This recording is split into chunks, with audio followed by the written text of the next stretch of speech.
تھے. اور پھر یہ ہے کہ جو مارک اپ فائنانسنگ تھی اس کی بھی جو شکلیں بعد میں اس کی بھی وضاحت کروں گا ہوئیں، اس کے بارے میں بھی لوگوں کو شروع سے اشکال تھا کہ یہ غلط ہے، اور اس کے ذریعے سے سودی نظام ہی کے کوئی فروغ کا ذریعہ جو ہے وہ پیدا ہو جائے گا. لہذا سن 1984 کی ریوائز رپورٹ میں پھر اس کا ذکر خاص طور پر کاؤنسل آف اسلامک آئیڈیالوجی نے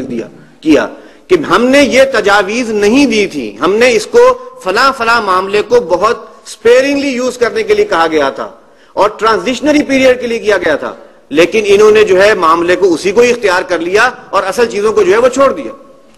اب یہ جتنے بھی متبادل ہیں، یہ نام تو بہت سارے ہیں، اگر آپ انہیں اکٹھا کریں تو یہ 3 قسم کی فائنانسنگ بنتی ہیں. پہلی فائنانسنگ وہ ہے جسے آپ کہہ سکتے ہیں نفع اور نقصان کی بنیاد پر فائنانسنگ، مشارکت اور مزاربت کی بنیاد پر فائنانسنگ. یعنی ایک بینک جو ہے، ایک بینک کسی شخص کے ساتھ یا کسی ادارے کے ساتھ اسے فائنانسنگ دے رہا ہے، لیکن اس بنیاد پر کہ آپ کاروبار میں ہم آپ کے ساتھ شریک ہوں گے اور ہم جو ہے سلیپنگ پارٹنر ہیں، ایک حد تک کاروبار آپ کریں گے، آپ جو ہیں اس میں سے منافع میں ہمیں حصہ دیں گے. یہ ایک امکان موجود ہے، اس لیے کہ شریعت نے مزاربت کو جائز قرار دیا ہے، مشارکت کو بھی. اس میں بہت تھوڑا سا فرق ہے مزاربت اور مشارکت میں، یہ دونوں ہی اصل میں پارٹیسپیشن کے اور جو اس طرح کی شراکت کے جو ہے وہ 2 شکلیں ہیں. مزاربت اور مشارکت میں فرق یہ ہے کہ اگر تو جو بھی اس معاہدے کے پارٹنرز ہیں، حصے داران ہیں، وہ سب کے سب اگر کچھ جو ہے وہ کیپٹل کے ساتھ اور پیسے کے ساتھ شریک ہو تو وہ مشارکہ کی ایک شکل ہے. اور اگر ان میں سے ایک یا ایک سے زیادہ جو ہے وہ کیپٹل کے بغیر ہو، صرف اپنی جو ہے سروسز دیتا ہو اور دوسرا جو ہے وہ کیپٹل پرووائڈ کر رہا ہو، 2 یا 2 سے زیادہ، تو یہ ایک مزاربہ کی شکل ہے. اور اس کا اصول کیا ہے کہ جب بھی اس طرح سے آپ پارٹیسپیٹری بنیاد پر کوئی کسی کو پیسہ دیتے ہیں تو اس کے لیے مدت معاہدہ طے ہونی چاہیے، کتنی مدت کے لیے کیا جا رہا ہے. اس میں جو نفع اور نقصان کا تناسب ہے وہ طے ہونا چاہیے کہ کیا 50-50 کے حساب سے جو ہے 50% کے حساب سے منافع تقسیم ہوگا یا کوئی اور جو ہے وہ شکل ہو سکتی ہے. کسی اور شکل کو بھی منع نہیں کیا گیا. یہ نہیں ہے کہ آپ جو ہے وہ کوئی بھی جو اپنی شیئرنگ ریشو ہے اسے ایک خاص حد سے زیادہ نہیں بڑھا سکتے. وہ ایک خاص حالات میں تو ہیں لیکن عام حالات میں یہ نہیں ہے، بلکہ یہ کہ آپس کی نیگوشیشن کا ذریعہ. اگر نقصان ہو رہا ہے اور شراکت ہے، سب کا کیپٹل ہے، تو کیپٹل کے تناسب سے نقصان کو برداشت کرنا ہوگا. اور اگر مزاربہ ہے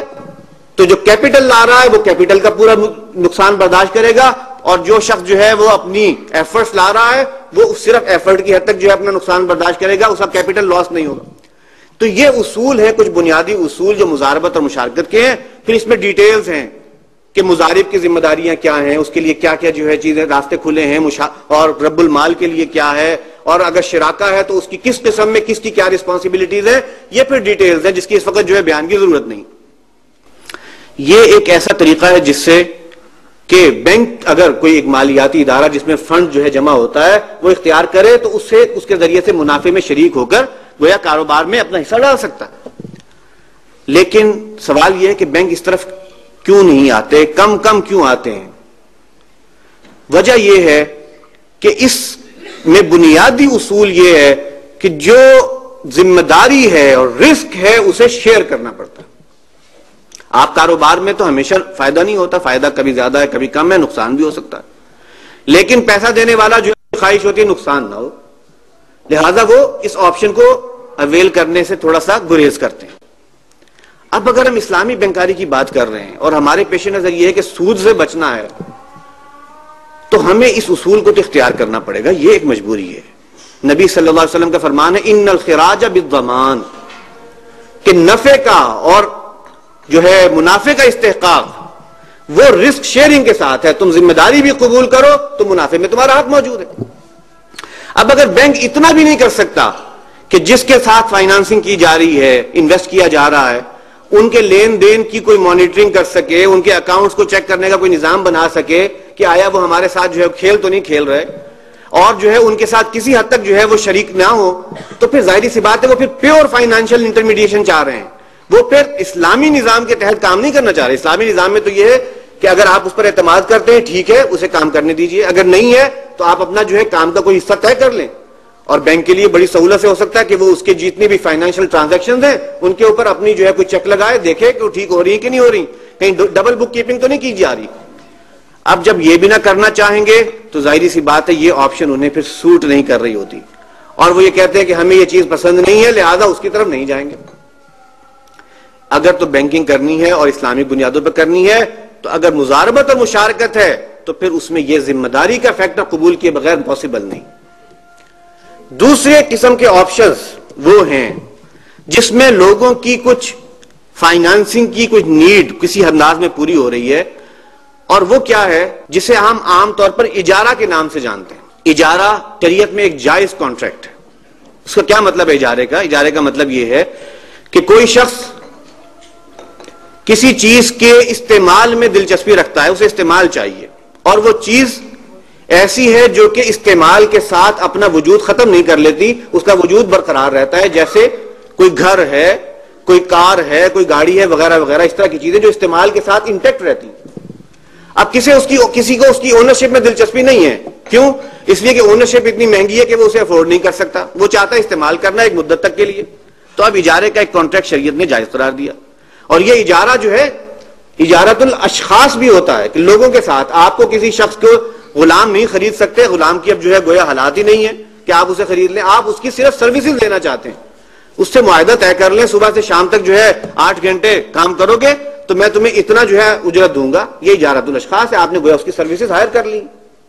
اور دوسرا اجارہ ہے جسے اجارت الاشیاء کہا جاتا ہے، وہ ہے جس کا میں نے پہلے ذکر کیا کہ آپ چیز کو اون نہ کریں، اس کے اندر بہت زیادہ پیسہ انوالوڈ ہے، آپ اس کے صرف یوز کا حق لے لیں، یہ اجارہ ہے، یہ بھی جائز ہے۔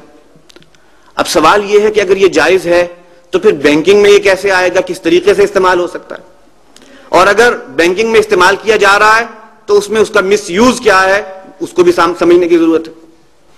بینکنگ میں یہ صورت میں آ سکتا ہے کہ یہ ایک مالیاتی ادارہ ہے جس میں فنڈ جمع ہے بہت زیادہ، یہ ایسی چیزوں کو اون کر سکتا ہے، لوگوں کے اس پیسے کو فنڈ مینیجر بنتے ہوئے کہ جو کہ لوگوں کی ضرورت کی ہیں، اون کر کے وہ اب گویا لوگوں کی مشترکہ ملکیت ہو گئے، ان کے بہاف پر ایک جو ہے وہ ادارہ یہ عمل کر رہا ہے کہ وہ اون کر رہا ہے، اور اس کے بعد پھر وہ لوگوں کو جو ہے ایک معینہ رینٹل کے اوپر جو ہے وہ اسے کرائے پر دے دے۔ اگر ایک شخص انفرادی ملکیت کی چیز کرائے پر دے سکتا ہے تو 10 افراد اپنی اجتماعی ملکیت کی شے بھی کرائے پر دے سکتے ہیں، اور اپنی ملکیت کا جو اس میں حصہ ہے اس کے مطابق اس میں اپنا جو ہے وہ رینٹ میں اپنا حصہ رکھ سکتے ہیں۔ اب سوال یہ ہے کہ یہ کام بینک جب کرتا ہے تو کیا ہوتا ہے؟ عام طور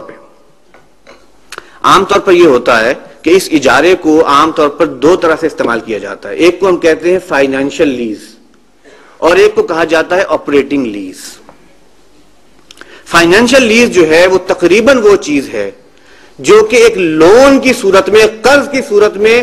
اضافی کسی جو ہے شرح سود کے ساتھ واپسی کا معاملہ ہوتا ہے، اس لیے کہ اس میں کیا کیا جاتا ہے، ایک ایسٹ کی ٹوٹل ویلیو کو اسیس کیا جاتا ہے۔ اب اس کو اسیس کر کے اس کی جتنے عرصے کا آپ اجارہ کرنا چاہ رہے ہیں یا لیز کرنا چاہ رہے ہیں اس کی مدت طے کر لی، اور اس کی اس ویلیو کو آپ نے پر منتھ کی کسی انسٹالمنٹ پر طے کر لیا، اور اس کے بعد آپ اسے جو ہے اس مدت کے دوران وہ پیسہ پے ہوتا رہا، جب مکمل پیسہ پے ہو گیا تو اب وہ چیز جو ہے وہ ملکیت میں دوسرے شخص کی ملکیت میں جس نے اسے لیا تھا اس کی ملکیت میں ٹرانسفر کر دی۔ فائنینشل لیز کی صورت میں اسے بیان ہی اس انداز میں کیا جاتا ہے جیسے کہ ایک لون کو ٹرانزیکشن میں کیا جاتا ہے۔ لون جس طریقے سے آپ کے اکاؤنٹس میں سیٹل کیا جاتا ہے، فائنینشل لیز بھی اسی طرح سے ہوتی ہے۔ آج سینکشن ہو گئی لیز، اس کی اماؤنٹ، اس کی مدت طے ہو گئی، تو آج سے آپ کا رینٹل چارج ہونا شروع ہو جاتا ہے، اور پھر اب وہ چیز جو ہے اس کی تمام رسک بھی جو یوز کر رہا ہے اس کے ذمے آ گیا، یوز سے ریلیٹڈ رسک بھی اور دوسرے رسک بھی، جو بھی رسک ہے اس کے ساتھ منسلک وہ اس کے ذمہ پڑ گیا۔ اور پھر سب سے بڑھ کر یہ کہ اگر اس دوران کوئی چیز جو ہے وہ قابل استعمال نہیں ہے کسی حادثے کی سبب سے، کسی اور سبب سے، تب بھی اس کا رینٹل چارج ہو رہا ہے، اس لیے کہ وہ ایک فائنینشل لون کے طور پر ٹریٹ ہو رہا تھا، اور اس میں لازماً یہ ہوگا کہ اینڈ آف دا ڈے پر جا کر وہ چیز لازماً ٹرانسفر ہو جائے گی اس شخص کی ملکیت میں جس نے کہ اس کے وہ لیز کروائی تھی۔ اب یہ وہ چیز ہے جس کے اندر ایک سے زیادہ قابل اعتراض باتیں ہیں، اور اسی لیے اس کے بارے میں یہ کہنا مشکل نہیں ہے کہ یہ درست نہیں ہے۔ یہ اسی ایک قرض کی صورت ہے جو کہ آپ ربا پر یا سود پر دیتے ہیں اور لیتے ہیں، اسے جو ہے نام اس کے اندر تبدیلی کر لی گئی۔ آپریٹنگ لیز کیا ہے؟ آپریٹنگ لیز جو ہے اس کی ٹریٹمنٹ اکاؤنٹس کی کتابوں میں لون کی صورت میں نہیں ہوتی، اس میں یہ ہے کہ جیسے کہ ایک کرایہ ہوتا ہے اور کرایہ کا ایک خرچ